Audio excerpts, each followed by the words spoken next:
Почитувани, добра вечер. Вие сте со Трета порта, емисија која за вас ги подготвува најинтересните анализи и коментари од изминатата недела. Во оваа емисија ќе се задржиме на она што се случува во собранието, на сагата околу трите пратенички на СДСМ, на опозицијата, кои решија да не ги прифатат оставките кои претходно ги дадоа во собранието, па потоа повторно се предомислија. Значи, тоа е една приказна која трае, која не знаеме како ќе заврши, но тоа предизвика вистинска бура на социјалните мрежи, имено Facebook профилите на двете пратенички, на Буралиева и на Солза Грчева беа вистински нападнати од корисниците на Facebook. Тоа ќе го видиме, ќе ги видиме нивните коментари и ќе видиме она што е последно во оваа приказна. Исто така во емисијата ќе видиме и реакции на политичките случувања, оние редовни анализи и коментари кои ги има на светот на интернетот. Исто така ќе видиме и она што се случува надвор од Македонија, значи на Блискиот Исток, во Ирак, како и имаме некои интересни коментари околу светското првенство во фудбал во Бразил. Почнуваме со Facebook страниците на пратеничките, на несудените пратенички на опозицијата.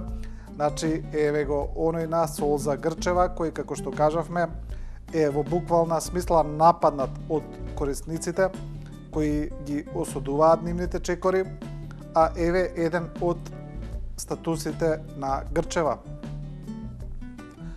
За сите оние кои тргнаа со тешки лаги и конструкции, од типот еве поминала покрај фонтаната на АЦ, на Грујо, значи е советник на Грујо, нека ја прочитаат кусата приказна кандидирање за гувернер од Марк Твен. Накусо, еден чесен и умен човек се советува со својата мајка и со пријателите дали да се кандидира за гувернер. Тие му велат, па кој ако не ти, храбар си чесен. Па потоа новинарите да го направат крадец, дека мрази црнци, дека дури и силувал некоја жена во блискиот округ и така натаму. Значи класика. Не го измислиле ова Курир или Либертас или Слободен печат. Си постоело овакво одработување за политиката од секогаш. За мене добро е што има запис за сите лаги изречени за мене, додека јас мрзнев по отпор и ринтав, тие си калапеа пари, па ќе видиме кој им даде право за вакви фабрикувања. Тоа е статусот на Грчева, која според последните најави реши да не ја прифати оставката, значи да учествува во работата на собранието. И еве ќе видиме некои од коментарите под овој нејзин статус. Додека ти бисерна мрзеше и стоеше на раскрсници, јас бев до тебе, сега каде одиш ти, каде ме оставаш мене? Друг вели вака. Значи се е купи продај, се наплаќа од работеното. Секој човек работи напорно, ама само ти си една од ретките на која ние народот ти ја дадовме оваа можност. Значи има и доста коментари во кои има говор на омраза, има навреди, тие не ги читаме нормално. А што кога ќе ти заврши мандатот? На чија листа ќе се појавиш? Прашува друг корисник. Еве ќе го видиме уште овој. Живи биле па видели, велат србите, но политиката на СДСМ не беше да се смени Бендевска, Николовска, Ивановски, за да се стават поквалитетни во наводници. Концептот беше со нова стратегија здружени да се урне овој режим, а тие што се декларираат дека ќе делуваат поединечно, или ќе залутаат, или пак ќе изгорат за секогаш. Тоа е коментар и може да се каже дека речиси сите коментари одат во таа насока со осуда за Грчева. Еве накратко ќе видиме и без да ги читаме што се случува на низиниот Facebook профил. Значи, доколку погледнеме нагоре, тоа се осуди, тоа се такви коментари. Продолжуваме со Facebook профилот на Љубица Буралиева, на другата избрана пратеничка од СДСМ, Буралиева која е новинар во македонската телевизија, но во меѓувреме Љубица Буралиева го затвори својот Facebook профил за коментари и таа се го исклучи профилот од Facebook, но ние имаме снимена страница на она што се случуваше, па еве ќе видиме првин нејзин статус. Значи Буралиева напиша вака, сосема конкретно со повод. Промена за нов почеток, став со кој влегов и обстојувам како социјалдемократ, како човек со личен интегритет и кој живее во систем на загубени вредности. На крајна недемократичност на сите нивоа во општествен амбиент, неподнослив за достоинствен човечки живот. Борбата е јасна и недвосмислена, но демократскиот презнак на политичката опција на која што и припаѓам и која ми даде доверба да ја барам довербата на граѓаните, подразбира и слобода на размислување и лични ставови во однос на конкретни потези до единствената цел. Одлуката на највисоките органи на СДСМ за бојкот и неприфаќање на изборните резултати безрезервно, без трошка дилема ја поддржувам. Но во институционалниот облик, формата на бојкот за мене е неприфатлив, повеќе донесената одлука на највисоките партиски тела, зборувам за личен став, не за личен интерес. И сега ова е првиот статус на Буралиева и првиот став. Ние ќе видиме што се случуваше потоа. Еве, ќе видиме некои од коментарите, кои исто така се снимени, бидејќи, како што кажавме, Буралиева го исклучи својот Facebook профил. Место да се биде начело во борбата, да се дезертира и да се зарие нож во грбот на опозицијата и на целиот народ кој страда од режимот, тоа е срамно. Се надевам дека утре ќе победат нивната совест и одговорност, ако ги имаат сепак резервирано до утре. Еве, друг вели вака, како што треба да сме искрени, честни и одговорни пред другите советувања, таков однос треба да градиме и советувањето кон нас самите, да се ветиме нешто што реално можеме да го исполниме, а со тоа да покажеме не само дека ги почитуваме другите, се почитуваме и самите себе си. И надолу, како што кажавме, имаме коментари кои се прилично, може во слободно да се каже, гневни. И сега, според последните информации од страна на Љубица Буралиева, значи се случи нов пресврт во целата сага. Значи сега Буралиева, според она последното што го напишала на својот Facebook профил пред да се исклучи, вели дека сепак ќе поднесе оставка во собранието и нема да учествува во неговата работа. Дали ова нејзин последен став ќе видиме, но еве сепак ќе го прочитаме.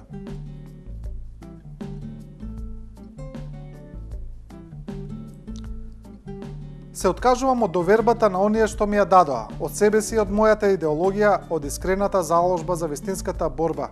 Ни досега, ниту од сега не се откажувам. За ничии, ама баш за ничии интереси не одработувам. Секој со своја совест нека гази на земјава. На искрените пријатели им се извинувам што не сакајќи бев дел од оваа сгрешена приказна. Признавам, за вака високи цели не сум употреблива и му оставам простор на надпросечните за кои постојано се прашував како тоа обстојуваат. Пукајте и плукајте во грешна цел. Ова го соопштувам овде, зашто како и досега немам друго место да го споделам својот став, својата мисла. Тоа е Буралиева, а и тука има коментари. Еве, еден корисник вели: а од која опозиција ќе бидат овие двете? И друг додава: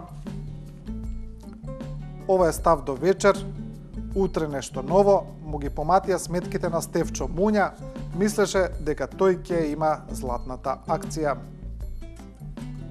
Тука веројатно корисниците коментираат на тоа дека е можно, доколку се распишат нови избори во собранието, тама да влезат пратеници од други партии, како да речеме од онаа на Стефче Јакимовски на Гром. Продолжуваме со истата тема, значи тука е ставот на професорката Мирјана Најчевска, исто така на Facebook, која го вели следното, нејзиниот став е прилично јасен. Јас гласав за СДСМ и јас сум против тоа СДСМ да влезе во парламентот. Мислам дека овој парламент е нелегитимен заради нелегитимноста на изборите. Мислам дека досегашната пракса покажа дека во парламентот не се почитуваат процедурите и опозицијата нема никаква можност за влијание врз процесите на одлучување. Мислам дека не беа санкционирани одговорните за изфрлање на пратениците на опозицијата и новинарите од парламентот, со што е отворена врата за идни слични постапки. Мислам дека ваквиот парламент само не создава илузија на демократија и владење на правото.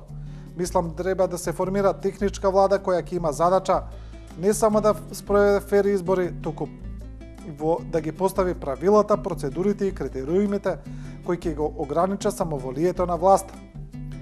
И на крај професорката Најчевска завршува со прилично интересен став.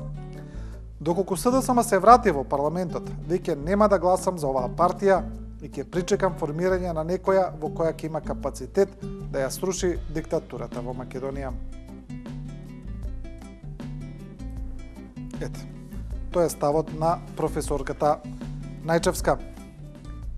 Емисијата ја продолжуваме со останатите коментари на случувањата. Имаме прилично интересна колумна на Мирка Велиновска, која од досегашната пракса ги поддржуваше политиките на власта, но сега има една колумна која е прилично критичка и која предизвика вистинска бура на реакции во јавноста. Ќе видиме и колумната и реакциите, а почнуваме со Димитар Грумар од Дневник.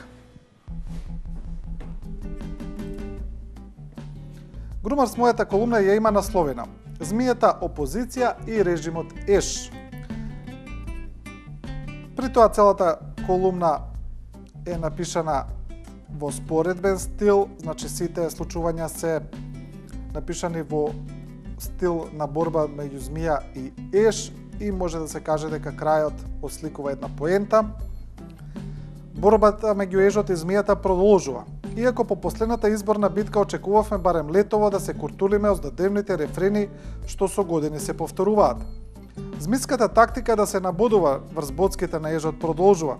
Тој пак ич не е кадифен, а ниту има изгледи змијата како технички подарок да добие еш, кој наместо со боцки ќе биде обложен со кадифе по нејзина мера.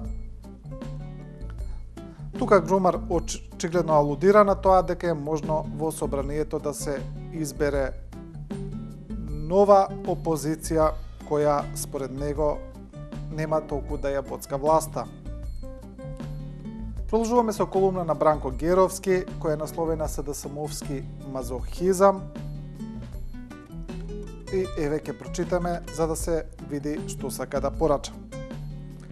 Знаете што е најинтересно? Токму сега кога Груевски е притиснат од сите страни да преговара за враќање на опозицијата во парламентот, сега кога во Брисел не му се пишува Арно, сега кога Ахмети Зрцките му ги вади да попушти за името и дури и Мирка признава дека на ВМРО-вците им ја утврдиле точката на топење, баш сега на тирадите на Груевски повеќе им веруваат СДСМовци одошто ВМРО-вци. Чудна е, речи се не објаснива таа потреба на опозиционерите постојано кај себе да ја бараат вината за сите проблеми во државата.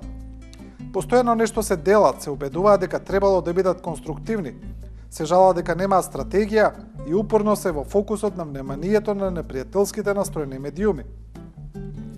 Ало, дечки, на вас памет не ви иде. Вода во уши ви влегла и изгледа упорно верувате дека Груевски ве тепа со визија, со програма и со конкретни проекти. И дека вие ќе победите тогаш кога ќе имате подобра визија, побогата програма и повеќе проекти.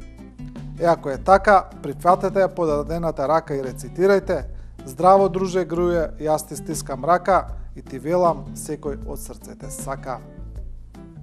Значи, Геровски завршува иронично.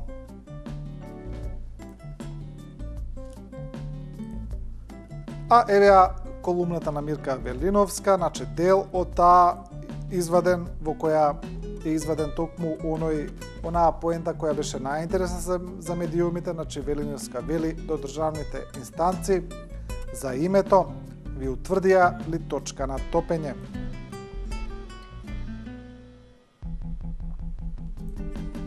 И еве го она исто така извадено, што предизвика внимание. Кога е во прашање Мано и неговото изјаснување за името, имам да го кажам следното. Очигледно не се работи за само иницијативно истрчување на креативен академички ум. Еднаш тоа го направи академик Катица Ќулавкова, која не гледаше проблем во името Славо Македонци. Вторпат тоа го направи академик Ефремов и академик Ристовски, кои во текот на фингерајката на НАТО и ОВК во 2001 година решија да ни понудат размена на територии. Третиот ангажман се случува пред нашите очи. Со оглед дека досега никој не најде за потребно да го расчлени и да му одговори на спонтаниот Камбовски, ова е моje јасно прашање до молчаливите државни инстанци. Зашто сакате да не подготвите во пресред на есенскиот НАТО самит? Ви утврдија ли конечно точка на топење? Па сега некоја нова келибарна лисица ќе ни пуштите ова лето како подготовка за ново, драматично, шокантно мување на брзина, кој ќе заврши со колективен подпис на далекусежен документ веќе изготвен во Вашингтон и Брисел. Само знајте, оваа денешна Македонија не е истата од пред 15 години, да не ви биде промашен исапот. Тоа го порачува Велиновска во колумната која предизвика големо внимание. Одиме со слична тема. Ирена Радовановиќ од Дневник вели дека постојат притисоци да се реши името. Тие притисоци ги констатира и кај лидерот на ДУИ Али Ахмети и кај меѓународната заедница, па така Радовановиќ вели. Но пред некој воопшто да спомне дека треба да се направи компромис со грчката страна, редно е да се каже како тоа да се направи. Повторувањето на фразата "треба да направиме компромис" станува веќе неподнослива. Зарем има потреба повторно и повторно да се нагласува дека црвените линии на Грција се име со географска одредница за севкупна употреба и разграничување на македонското во Грција со македонското во Македонија, односно бришење на нашиот македонски идентитет, македонски јазик и се што е обележје на овој народ. Тоа го вели Радовановиќ. Професорот Мерсал Билјали пак со спротивен став.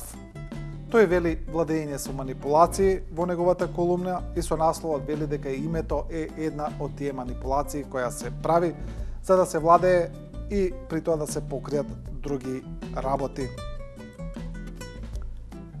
Првата манипулација беше името. Со тоа лесно се заведуваа маси, а успешно се маскираше криминалот. На јадицата беше фатена и меѓународната заедница, која иако гледаше како се гази демократијата, сепак низ прстени прогледа, мислејќи дека пред се важно е да се реши името. Лажно не охрабруваа дека сме ги динамизирали реформите, дека сме направиле добар прогрес, дека се движиме во вистинска насока. Иако од месечината се гледаше дека во државата се воведува опасна диктатура. По времената спогодба од 95-та, името повеќе не беше пречка за евроатлантското интегрирање на државата. Дури проблемот со името беше на пат да згасне, ама Груевски го разгори со антички оган за да владее без никакви резултати. Тоа е ставот на професорот Билјали, владење со манипулации. Одиме со колумна на Тони Науновски, кој вели повторно, значи го реактуализира неговиот став: не гласајте за влада на ДУИ, како што е познато во јавноста. Науновски е остар критичар на политиките на ДУИ и на коалицирањето со нив. Наместо толку очекуваниот радикален дисконтинуитет на вазалскиот однос кон ДУИ во периодот од 2011-2014, сега добивме уште позасилена позиција и мок на ДУИ во институциите на системот и државните политики. Ја споделувам загриженоста која деновиве насекаде се чувствува дека ова последно губење на идеологијата на ВМРО може да значи препуштање на одговорноста во однос на последната линија на одбрана на животот на македонците, менување на идентитетот и името на македонскиот народ и држава. Тоа е ставот на Науновски, кој порачува не гласајте за влада на ДУИ. А лидерот на ДУИ Али Ахмети повторно прати порака од меѓународната заедница, побара да се инволвира повеќе во решавањето за името, прати порака и до генералниот секретар на НАТО Расмусен, а тоа од многумина во земјава беше протолкувано како паралелизам во власта и мешање во внатрешните работи на државата од странска институција и повикување на мешање од страна на лидер тука. И сега еве една од тие реакции каде што се вели што му фали на Али.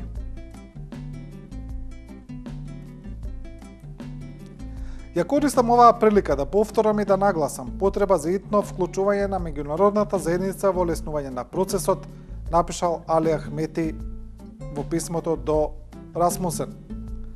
Откако се појави на политичката сцена, Ахмети ја смета меѓународната заедница за услужна служба, итна помош која мора секој момент да му биде на располагање. Може би таа се уште му е покорна, ама сега тоа е факторот што го отежнува процесот. Сега пишува решавање на проблем со името и зачленување во алијансата. Тој со години ја користи оваа неприлика со евроатлантските интеграции како главен блеф во изборните кампањи за всушност да остане на власт, односно со Груевски. На Али ништо не му фали, зашто знае дека ако ја погоди целта со НАТО, ќе промаши се друго со ДПМН. Тоа е став на Слободен печат. Што му фали на Али?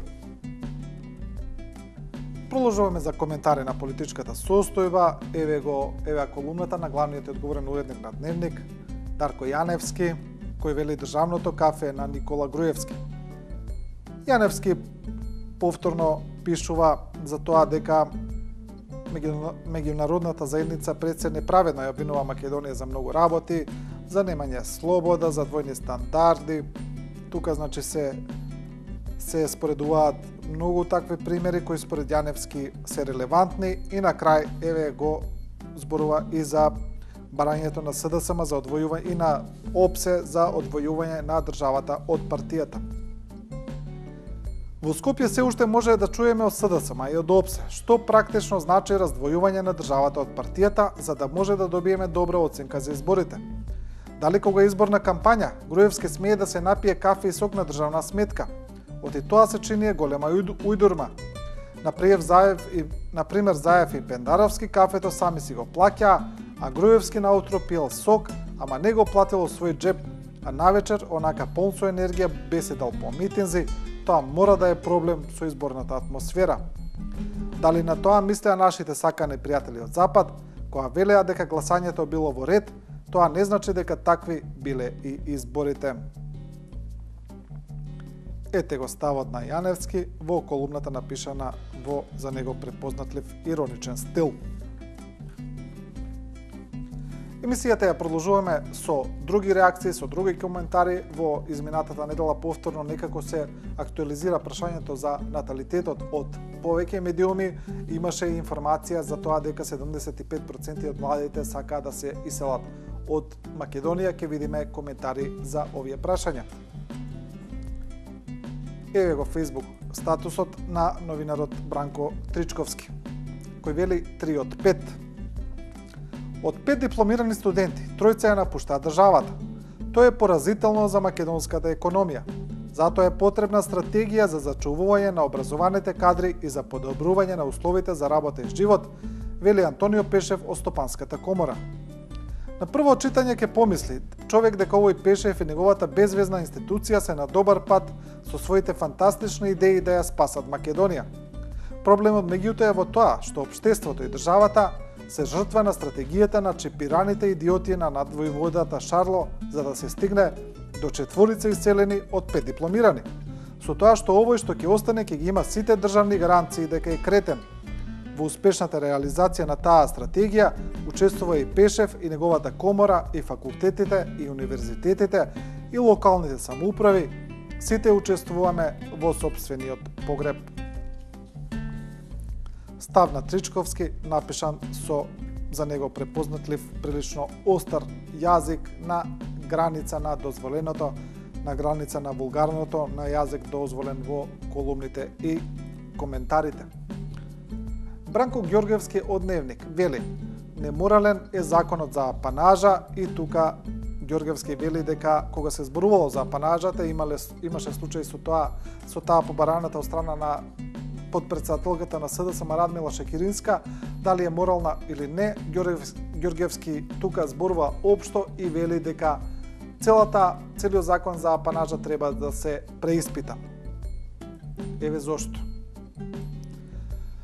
Значи, потребно е нешто да се смени токму во законските членови кои се однесуваат на правото, на 12.000 евра годишно. Може ли тоа да биде со воведување јасни критериуми? Кој би можел да го добие тоа право по крајот на функцијата?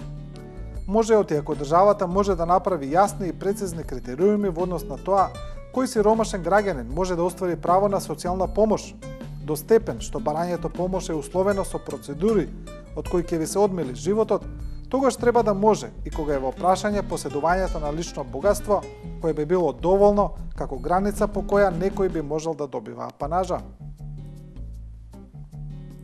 Ете го ставот на Ѓорѓевски. Одиме со реакција на професорот Мирчев, која до некаде се однесува и на наталитетот, а неговата колумна е насловена со тоа од што умираат македонците. Па Мирчев вели дека читал за наталитетот, дека чита редовно и за други здравствени заболувања кои го погодуваат населението, чита за проценти, чита за умрени и на крајот го порачува следното. Се разбира, тоа е бизнис, ама бизнисот многу не им помага на македонците и натаму умираат. Затоа тука ни е владата. Големи проекти за нови клинички центри, за стотини милиона нова здравствена опрема, за стотици лекари од странство што доаѓаат да ги обучуваат нашите млади лекари и за стотици наши млади лекари што отишле на обука во странство. Америка, Британија, Франција и каде се не. Министерот дава оптимистички изјави, а богами сече многу ленти на нови објекти. Па сепак чекалниците ни се полни како порано, упатите за прегледи и операции важат додека не се ослободи некое место, за обично ЕКГ или ЕХО, за тромботест се чека со часови. Целиот здравствен систем треба малку да се преиспита, па сепак, последниве неколку години наспроти умирањата, животниот век на граѓаните на Македонија нешто зголемен, сега е над 74 години. Да не се грижиме толку за умирањето.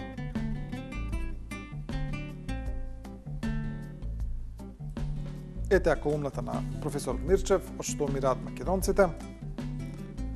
Искра Коровешовска од Дневник пишува за нешто друго, пишува за неодамнешниот ракометен надпревар помеѓу Македонија и Грција и за моментот дека беше исвирена грчката химна, додека при гостувањето на Македонија во Грција тоа не било случај. Па Коровешовска вели: свирежи за грчката химна и ја има следната поента. Добро е познат навивачкиот адреналин и организаторите го знаеа тоа, затоа однесувањето во салата е нивен пропуст. Зашто тие не се сетија да организираат нешто поинакво, нешто неочекувано? Например, замислете каква порака ќе се испратеше до трибините во Борис Трајковски, ако организаторите обезбедеа за навивачите македонски и грчки знаменца кои за време на химната, макар и дискретно, ќе се провееа меѓу публиката. Што ќе изгубевме со тоа? Настрана од фактот што голем број од тие што свираа, веќе утре, најпонизно ќе чекаат на грчката граница. Тоа е колумната на Коровешовска, свириш за грчката химна. Одиме, излегуваме надвор од границите на Македонија со она што се случува во Ирак, како што е познато на јавноста. Милитантната исламистичка група ИСИЛ зазема голем дел од ирачката територија. Незиниот блицкриг ги изненади сите во светот, па Христо Ивановски, кој е коментатор на надворешно политичките случувања, прашува има ли САД одговор за Ирак. Сосема е нормално, зашто толку Вашингтон даде толку многу жртви, околу 5000 загинати војници, толку многу пари, оружје и им изврши обуки на ирачаните, што сега веста за успехот на ИСИЛ е болна. Замислете, американците им ги донесоа првите демократски избори во последните 50 години, кога го соборија диктаторот Садам Хусейн, а сега работите не одат во вистинска насока. Што е проблемот? Дали Ирак нема толку силна држава? Нема доволно добро обучена војска да се бие со герилци? Дали е проблемот во демократијата? Тешко е да се одговори на овие прашања, зашто одговорите треба да се бараат во смислата на американска интервенција, при што се поставува прашањето: водеа ли сметка американците и воените планери од сојузничките земји, што ќе биде во блиска иднина со земјата за која се знаеше дека е етнички расцепкана? Тој е коментарот на Ивановски за Ирак, а ќе завршиме со Ангел Иванов за светското првенство во Бразил. При тоа Иванов ги адресира оние проблеми кои се случуваат со протестите во Бразил за првенството, поврзани со неповолната состојба таму, со сиромаштијата, со социјалниот статус на огромен број на луѓе во време кога се трошат толку пари за организирање на светското првенство. Колумната е насловена Мондијал на сиромаштијата, светски рекорди и светски глупости. И еве дел од поентата. Светското првенство во Бразил привидно ќе биде празник на фудбалот и задоволството од таа игра. Зад фасадата на една топка и 22 играчи кои трчаат по неа се крие нешто огромно и многу црно. Тој мегаломански проект ќе ја чини државата Бразил милиарди долари, а FIFA и се блатер само наблюдуваат и управуваат со шоуто. Прибираат лавовски колач од телевизиските права, кои исто така се во милиарди размери. Ќе дадат ласкави оценки за организацијата, големите непријатности и тешкоти остануваат на земјата домаќин. Некои експерти најавуваат дека светското првенство за многу посетители ќе биде мрсен виц и еден гигантски Макдоналдс. Проблемот е што огромното мнозинство на населението во Бразил ниту вкусил, ниту ќе проба Биг Макдоналдс мени. Тоа е колумната на Иванов, светски рекорди и светски глупости. Почитувани, ова беше последна содржина во оваа трета порта. Емисијата гледајте секоја среда во 19 часот и 15 минути. И не заборавајте, трета порта не ви кажува како да размислувате, туку ви ја покажува големата слика. Трета порта следете и на Facebook, можете да ставите лайк на нашата страна, трета порта да ја побарате, а сега останете со програмата на 24 вести и следете го информативниот блок.